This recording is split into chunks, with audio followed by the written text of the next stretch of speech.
बिहार का दानापुर गांव। मुखिया की बेटी कमलेश्वरी की हल्दी की रस्म चल रही थी। कमलेश्वरी अपने माता पिता की इकलौती बेटी थी। बहुत लाड प्यार से पाला था उसे मुखिया ने। बेटी बड़े घर में जाकर राज करे, यही इच्छा मन में दबाकर वो अपनी बेटी के रिश्ते की बात एक बहुत बड़े घराने में चलाता है। कमला की सुंदरता पर मोहित होकर किसी जमाने में जमींदार रहे अखिलेश बाबू अपने बेटे कुलदीप के लिए कमला को पसंद कर लेते हैं। फुलवा, ये ले, ये हल्दी उपटन और पानी बेटिया के ससुराल से आया है। जल्दी से इसे हल्दी में मिला, फिर रस्म शुरू करते हैं। काकी की बात सुनकर कमलेश्वरी की माँ फुलवा जाकर बिटिया के ससुराल से आई शगुन की हल्दी घोल कर ले आती है। चारों ओर चहल पहल थी। ढोलक की थाप पर औरतें मंगल गीत गा रही थी। जैसे ही हल्दी की रस्म शुरू होती है, कमलेश्वरी जोर जोर से चीखने लगती है। ये क्या लगा दिया मेरे पूरे बदन में?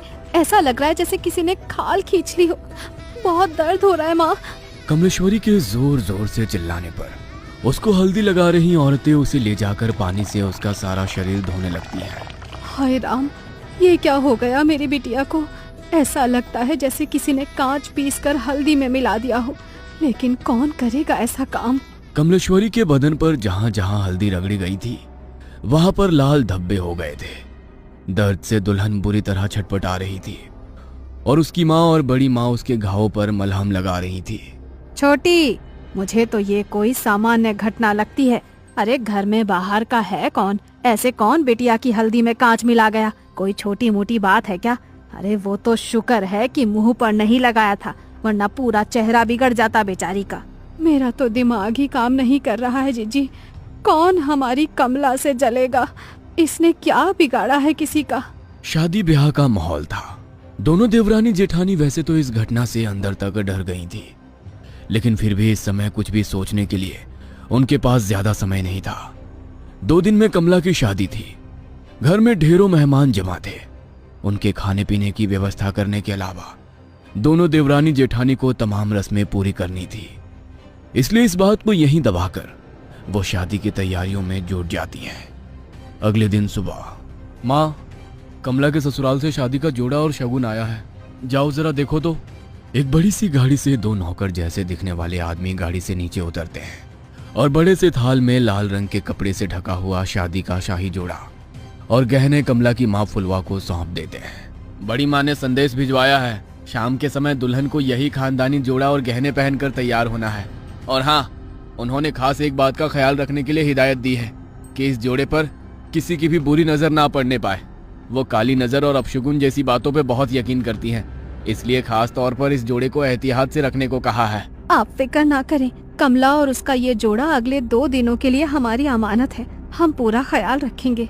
फुलवा वो बड़ा सा थाल लेकर तेज कदमों से अपने कमरे में जाती है और एक बड़े से संदूक को खोलकर पूरा थाल ऐसे ही उसमें रख देती है।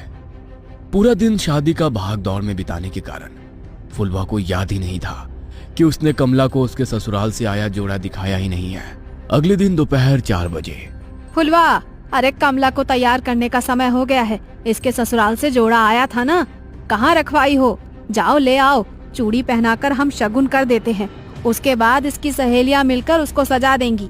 मेरे तो ध्यान से ही उतर गया है जीजी। एक बार खोलकर देखा भी नहीं मैंने कि उन्होंने क्या क्या सामान भिजवाया है। फुलवा तेजी से पल्लू अपनी कमर में खोसते हुए अपने कमरे में जाती है और संदूक खोलकर वो थाल लेकर सीधा कमला के कमरे में पहुंचती है। ए छोटी, ये क्या भिजवाया है इसके ससुराल वालों ने? अरे दिमाग तो ठिकाने पर है। ये लाल रंग के शगुन के जोड़े के साथ काले रंग की चूड़ियां कौन भिजवाता है? अरे ये तो अपशगुन होता है। कहने को तो इतने बड़े लोग हैं, लेकिन क्या यही समझदारी है इन ऊंची हवेली वालों की? अरे नई दुल्हन को काली चूड़ियां कौन पहनाता है भला? हाँ जीजी, ये सब मैं क्या जानूं। अब इसके ससुराल से आया है तो मैंने तो ऐसे का ऐसा ही उठाकर संदूक में बंद कर दिया था जीजी। अब हो सकता है बड़े लोग हैं, उनके कुल में कोई परंपरा हो नई दुल्हन को काली चूड़ी पहनाने की। अरे आधी जिंदगी बीत गई है हमारी, हमने तो कभी नहीं देखा कि किसी दुल्हन के लिए ससुराल से काले रंग का जोड़ा या चूड़ियां आई हो। अरे शादी सिर्फ उनकी बहू की नहीं हो रही, अरे हमारी बिटिया की भी हो रही है। मैं तो कहती हूँ कि काली चूड़ी को हटा दे और लाल चूड़ी पहना इसे सुहाग जोड़े के साथ। अरे नहीं जीजी, वो जो नौकर आए थे ना इस जोड़े के साथ, वो खास तौर पर कह गए थे कि छोटी बहू जी को यही जोड़ा पहनाकर तैयार करना है। कमला की माँ की बात सुनकर उसकी जेठानी कमला के हाथों में वही काली चूड़ियां पहना देती है। कमला के ससुराल से आया हुआ लहंगा बहुत ही शानदार था। लहंगे को देखकर ऐसा लगता था जैसे किसी रानी महारानी की पोशाक हो। जैसे ही कमला की सहेलियां दुपट्टा कमला को पहनाने लगती हैं, तभी एक सहेली जोर से चीखती है और वो 2 कदम पीछे हट जाती है। क्या हुआ मीना, तू चिल्लाई क्यों? ये देख, तेरे दुपट्टे का एक कोना गायब है। ऐसा कौन करता है? इस तरह का कटा फटा लहंगा दुल्हन को कौन भिजवाता है? कमला की सहेली की चीख सुनकर फुलवा एक बार फिर दौड़ते हुए बेटी कमला के कमरे में आती है और जैसे ही वो दुपट्टे का कटा हुआ कोना देखती है, अपना माथा पकड़ लेती है। हाय राम, ये क्या अपशगुन हुए जा रहे हैं? मुझे तो समझ ही नहीं आ रहा। भगवान, ऐसी क्या भूल हो गई है हमसे? पता नहीं इस कमला का ब्याह शांति से निपटेगा या नहीं।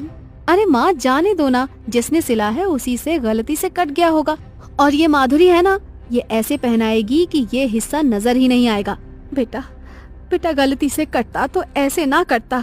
तेरा दुपट्टा देखकर साफ समझ में आ रहा है कि किसी ने जानबूझकर इसका एक दुपट्टा काट कर निकाला है।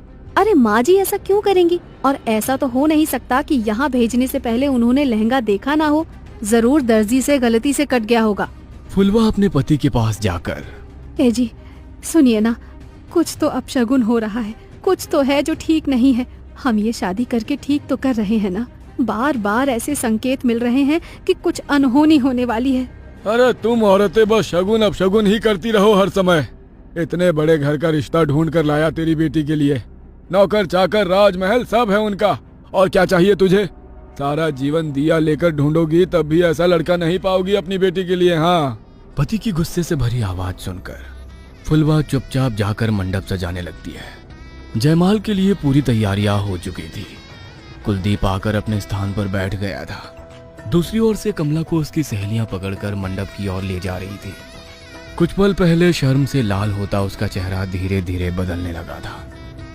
अचानक ही उसके चेहरे के हाव भाव बदलने लगते हैं और वो उसका हाथ पकड़कर लेकर आती उसकी सहेलियों को पूरा जोर लगाकर दूर धकेल देती है।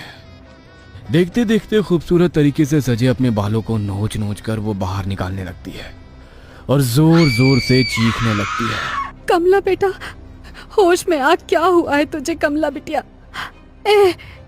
अरे बेटा बोल ना, क्या हुआ है? तू ऐसे क्यों चीख रही है? बोल तो। मुझे बहुत दर्द हो रहा है माँ, कुछ है मेरे बालों में, कुछ है इसमें। बेटी के इतना कहते ही उसकी माँ और बड़ी माँ तेजी से उसके बालों को खोलकर कुछ देखने लगती है।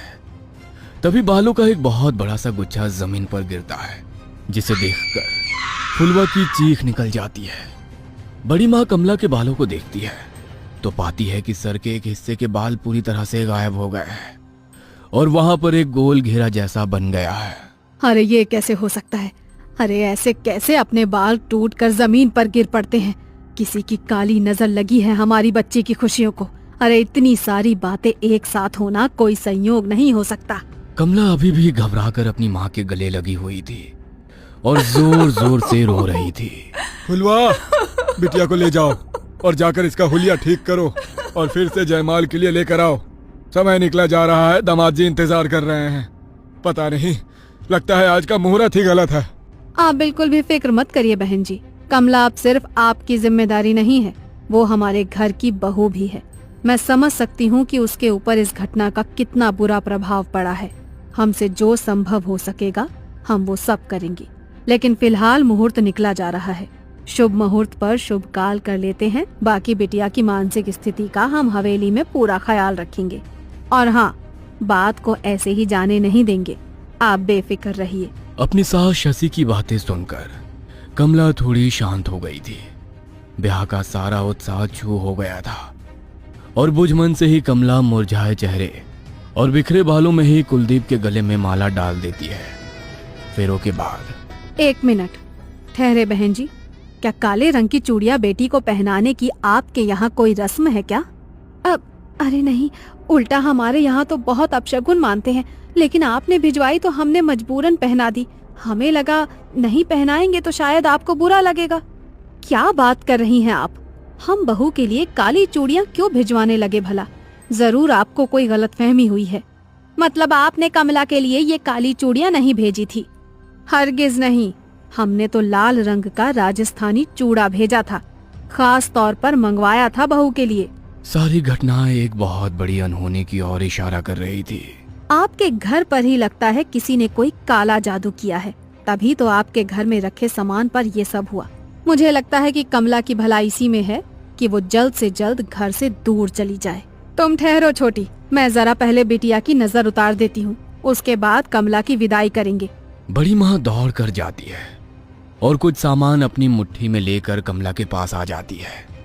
मन ही मन मंत्र बुदबुदाते हुए वो 5 बार कमला के ऊपर से मुट्ठी में लिया हुआ वो सामान उतारती है और आखिरी बार जैसे ही वो कमला के सिर पर से नजर उतारने के बाद उसके माथे को छूती है, उसे एक जोरदार झटका लगता है और वो उछलकर दूर जा गिरती है। ये सब देखकर सभी लोग स्तब्ध थे, जुबान जैसे हलक में अटक गई थी। समझ ही नहीं आता कि आखिर हो क्या रहा है वहाँ। कमला बेटा, तुम ठीक तो हो ना? अच्छा हमें बताओ, अभी तुम कैसा महसूस कर रही हो? ठीक हूँ मैं माँ जी। चिंता मत करो, उनका पैर फिसल गया होगा इसीलिए गिर पड़ी। अपने मन में कोई वहम मत लाओ। शशि अपनी समधन फुलवा के पास आकर कहती है, अभी तो हम बहू को लेकर अपने घर जा रहे हैं। हमारे दरवाजे पर भी तमाम रिश्तेदार जमा हैं। इस समय तो चर्चा करना ठीक नहीं होगा, लेकिन बहू की मुंह दिखाई के बाद हम पता करते हैं कि आखिर बहू को समस्या क्या है। तब तक आप भी कोई जानने वाले आदमी को बुलाकर अपने घर का शुद्धिकरण करा लीजिए। जी बहन जी, ठीक कह रही हैं आप। वैसे हमारे बड़े बुजुर्ग कहते हैं कि शादी विवाह में अगर पूजा पाठ में कुछ गलती हो जाए ना तो पितृ नाराज हो जाते हैं, और कई बार पितरों के नाराज होने पर भी कई तरह के अपशगुन हुआ करते हैं। हो सकता है जो कुछ हम सोच रहे हैं वैसा ना हो और ये सब पितरों का ही क्रोध हो।